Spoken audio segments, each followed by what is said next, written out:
Shalom, brothers and sisters. Today I want to chat to you a little bit about the four in the fire. Now, it's something you have covered in Bible studies and church and everything, but there's a few things that I wanted to point out to you. Firstly, I'd like to begin with the names. Now, when they went into captivity, the Israelis, they took of the best and the brightest and the royal lines, and they took those young men to the king's household so that they can be trained and cleaned and changed and fed from the king's table and everything, and be presented to the king at a certain stage to see if they were worthy to learn and grow. It was all part of an indoctrination process to get them to forget their old lives, forget their faith, forget their God, and embrace the Babylonian ways, the Babylonian gods, and their lifestyle, and fall into that way and almost see it in awe, like, wow, this is so much better. So what I want to start with is the names. Daniel, which we all know, especially us who are watching for the Lord, Daniel in Hebrew means God is my judge. It can also be translated as a judge of God, not someone who's judging God, but God has appointed this person as a judge. So God is my judge, and 5 letters in Hebrew to make up the name Daniel, right? That's the first person. The second person's name, now you all know them in the church as Shadrach, Meshach, and Abednego. That's how we were taught in church, Sunday school, everything. Their names were actually beautiful before they were transformed. The first name is Hananiah. Yah has been gracious. Again, 5 letters. 1, 2, 3, 4, 5. Yah has been gracious. The next one is Mishael. Who is what God is? 5 letters. 1, 2, 3, 4, 5. Mishael. And then we have Azariah. Azariah, helped by God. Yah. 1, 2, 3, 4, 5. Now, why am I pointing out the 5 Hebrew letters in each and every one of those names? And that in itself is not coincidental. It's an anomaly. Not everyone in Israel and with Hebrew names have the same amount of letters. There are all sorts of different names. David, Shilamu, there's all sorts of different names with different letter amounts. But these 4 each have 5 letters in their names. And 5 denotes grace. God's grace. Interesting, don't you think? Now, when they were taken and brought, the very first thing they did in the process of removing them from their faith and cleansing them from their past and changing them and indoctrinating them strongly and making them live in the king's household was the name changes that would take place immediately. Daniel's name was changed to Belteshazzar, meaning protect the king's life, and Bel, one of their gods as well, built into that name. Hananiah was named Shadrach, command of Aku, a Babylonian moon god, so named for a moon god. Mishael was named Meshach, who is what Aku is. It's almost a mockery of what his Hebrew name meant with Yahweh. Who is what God is now who is what Aku is, their God. Mishael, Meshach. And then Azariah became Abednego, servant of Nebu, Babylonian god of learning. So now I've taken you and I've made you a servant of one of our gods. And so they indoctrinate the youngsters into every single facet of their religion, their faith, their lifestyle, and their culture, hoping to change them and incorporate them into that system. The same way that the world attempts to do it today. And if you push against it or resist against it, they wish to crush you, destroy you, make you an extremist, or say that you're a problem, and highlight you for extermination or removal. That is exactly what happened in their story, and we'll get into that now. Now in Daniel chapter 3, they make an image of gold that is to be worshipped. Go and read the whole chapter. Definitely worthwhile doing. Now, they came forward and they accused Shadrach, Meshach, and Abednego of not obeying. So these Jews that have been set over your affairs are not listening, and they're not bowing down and worshipping this thing. Nebuchadnezzar, in rage and fury, gave the command to bring Shadrach, Meshach, and Abednego. So they brought these men before the king. Nebuchadnezzar spoke, saying to them, "Is it true, Shadrach, Meshach, and Abednego, that you do not serve my gods or worship the gold image which I have set up? Now if you are ready at the time you hear the sound of the horn, flute, harp, lyre, and psaltery, in symphony with all kinds of music, and you fall down and worship the image which I have made, good. But if you do not worship, you shall be cast immediately into the midst of a burning fiery furnace. And who is the God who will deliver you from my hands?"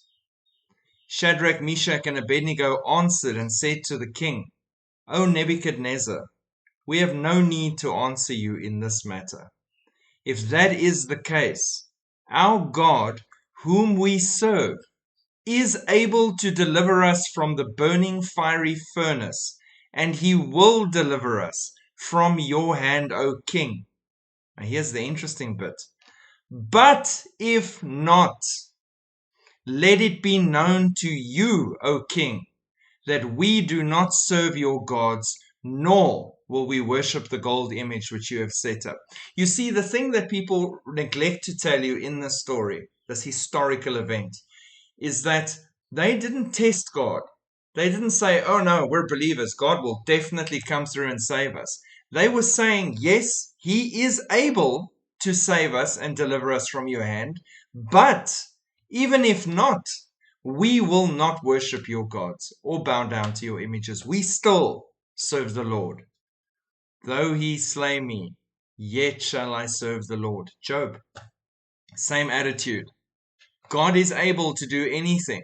"Though he heal me not, yet will I serve the Lord. Though he take me out of my troubles, though he does not, yet will I serve the Lord, because I am 100% sold out and committed to the Lord, his glory and his name first above all." Verse 19. Then Nebuchadnezzar was full of fury, and the expression on his face changed towards Shadrach, Meshach, and Abednego. He spoke and commanded that they heat the furnace 7 times more than it's usually heated.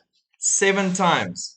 And he commanded certain mighty men of valor who were in his army to bind Shadrach, Meshach, and Abednego and cast them into the burning fiery furnace. Then these men were bound in their coats, their trousers, their turbans, and their other garments, and were cast into the midst of the burning fiery furnace. So, fully clothed, bound on their arms and legs, and tossed in like bags into the furnace. Because the king's command was urgent and the furnace exceedingly hot, the flame of the fire killed the men who took up Shadrach, Meshach, and Abednego. And these 3 men, Shadrach, Meshach, and Abednego, fell down bound into the midst of the burning fiery furnace. Not dead, bound. Right? Verse 24. Then King Nebuchadnezzar was astonished. He rose in haste and spoke, saying to his counselors, "Did we not cast 3 men bound into the midst of the fire?" They answered and said to the king, "True, O king." "Look," he answered, "I see 4 men loose, walking, not bound, in the midst of the fire, and they are not hurt. And the form of the 4th is like the Son of God, Yeshua HaMashiach, God walking with them, unbound. He has broken their bondages. He has released them. He is walking with them and keeping them in the midst of the fire." And people miss this when they preach this message. The most glorious moment of this whole historical account for me is the fact that they spent time walking with the Son of God in the midst of the fire. They saw him, they spoke with him, they were with him, he kept them, he filled them up, he empowered them. How glorious a moment for them. I wouldn't even want to come out of that fire. I would want to stay there with him in the fire because he is there, and where he is where I want to be. No matter where it is, because it is in his presence. I will walk with the water walker even when he's a fire walker.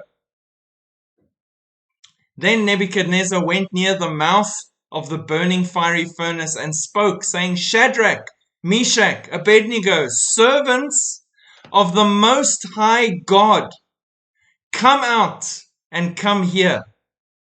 Then Shadrach, Meshach, and Abednego came from the midst of the fire, and the satraps, administrators, governors, and king's counselors gathered together, and they saw these men, on whose bodies the fire had no power. The hair of their head was not singed, nor were their garments affected. The smell of fire was not on them. That in itself is another miracle that took place. You go sit by your barbecue or braaivleis or whatever you call it, and you sit by the fire and you're cooking. When you get away there, your entire body and your clothes smells like burning. Smells like that fire smell and that soot. It's a normal thing that happens. They did not even have that. So clean were they, coming from the presence of God. Nebuchadnezzar spoke, saying, Blessed be the God of Shadrach, Meshach, and Abednego, who sent his angel and delivered his servants who trusted in him. And they have frustrated the king's word and yielded their bodies that they should not serve nor worship any god except their own God. Therefore, I make a decree that any people, nation, or language which speaks anything amiss against the God of Shadrach, Meshach, and Abednego shall be cut in pieces. Their houses shall be made an ash heap, because there is no other God who can deliver like this. And then, of course, he promotes them, and all is well. We serve a mighty God, and they underestimated him, and he proved himself. Not that he had to, and even his servant Shadrach, Meshach, and Abednego, Hananiah, Mishael, and Azariah, said, regardless of what God does, we will serve the Lord. Regardless of the circumstance, they didn't expect anything. They loved God and served God unconditionally. Not, I will serve you if you give me X. He's not a genie in a bottle. We serve him unconditionally. We love him with everything that is in us. We can never repay the debt of what he did for us on the cross that day in 30 AD. He is the Most High God, and we are his own. There are no expectations but love and his promises that he is coming to fetch us soon. So, when the devil comes up against you, you just remind him, go ahead, devil. Heat the furnace up 7 times. God will meet me there. Know that, because I believe it in my heart. Regardless of what you have planned, God will meet me in that situation. The other interesting thing that I'll leave you with, and that's the final point that I'll make on this, that's just amazing, before I wrap up with the scripture, is this. All of these young men, Daniel, Hananiah, Mishael, Azariah, were all from the tribe of Judah. And the Lion of the tribe of Judah met them in the fire. How amazing is that? How interesting is that? Final scripture I'll leave you with is something that they never realized back then initially when this whole account went down. Hebrews 12, verse 28. Therefore, since we are receiving a kingdom which cannot be shaken, let us have grace, every one of their names 5 letters denoting grace, by which we may serve God acceptably with reverence and godly fear. For our God is a consuming fire. You want to make a hot fire? You want to heat a fire up to try and scare us? My God is a consuming fire. What do you think you're doing? You cannot stand against the living God. And the living God stands with us and covers us and protects us. Remember that in everything that you face. God bless. Shalom.